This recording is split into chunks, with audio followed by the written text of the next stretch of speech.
Hello mga kaibigan ko, good evening, kumusta na kayo? Sana nasa magandang kalagayan kayo.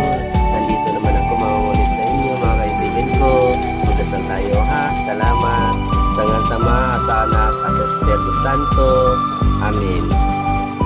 Aming Ama sa langit, itulot mong dalhin ko ang inyong biyaya, kapayapaan at kaayusan sa lugar ng aking bahay. Panginoon, nagpapasalamat ako sa inyo sa mga kakayahing kaloob mo sa akin. Ipinangako kong gagamitin ko ang lahat ng ito ng maayon sa kalooban mo.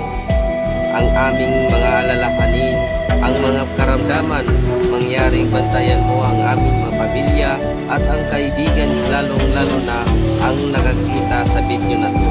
Maraming salamat Panginoon sa walang sawa sa pagtulong sa amin. Bukod doon, binigyan mo pa kami ng kapayapaan